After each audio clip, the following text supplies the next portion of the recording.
उसके बाद से है थर्ड वाला एक्सटेंशन इन सप्लाई कर्व और फिर लास्ट है कॉन्ट्रैक्शन इन सप्लाई कर्व। तो एक्सटेंशन और कॉन्ट्रैक्शन जो सप्लाई कर्व में है वो भी बिल्कुल डिमांड कर्व जैसा ही है।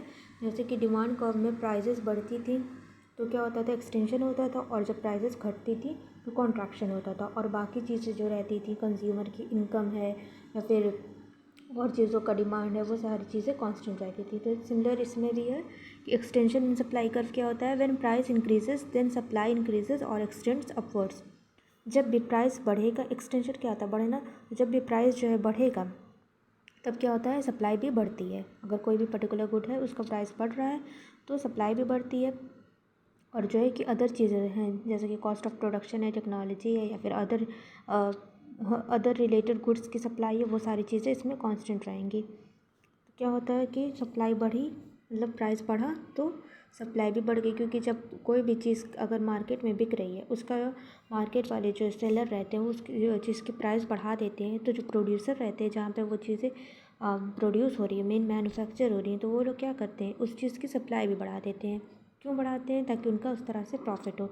फॉर एग्ज़ाम्पल जैसे कि एक पेन का एग्ज़ाम्पल था कि अगर पहले पेन जो है 5 रुपये में बिकती है, मार्केट वाले 5 रुपये में एक पेन बेच रहे हैं, उसके बाद से उन्होंने क्या किया कि उस पेन की प्राइस बढ़ा दी, 5 से 10 रुपये कर दिए।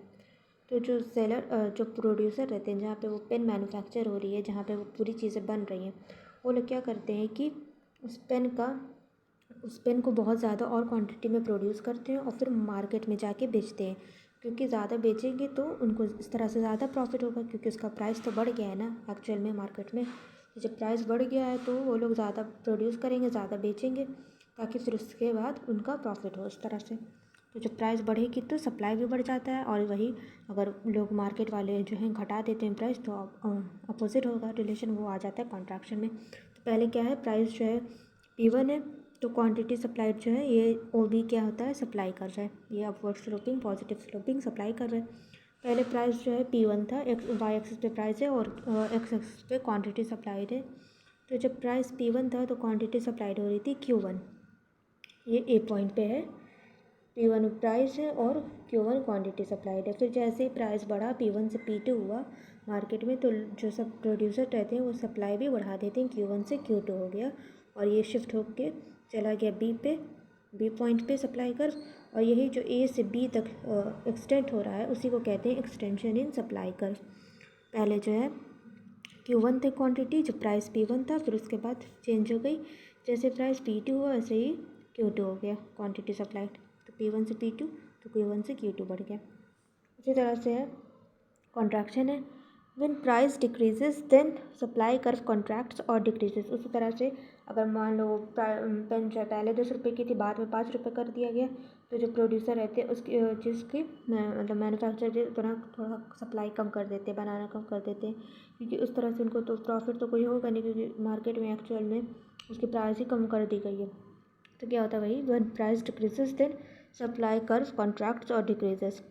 उसी तरह से पहले प्राइस जो है यहाँ पे पहले मान लीजिए P1 है B पॉइंट पे और Q1 है क्वांटिटी सप्लाइड, y एक्सिस पे प्राइस है, उसी तरह से x एक्सिस पे क्वांटिटी सप्लाइड है। पहले प्राइस P1 है ऊपर वाला, और जो है क्वांटिटी सप्लाइड हो रही है Q1 B पॉइंट पे, और फिर जैसे ही प्राइस डिक्रीज़ हुआ, कम हुआ, ये P1 से P2 हुआ, वैसे क्वांटिटी सप्लाइड भी कम हो गई, Q1 से Q2 A पॉइंट पे शिफ्ट हो गया।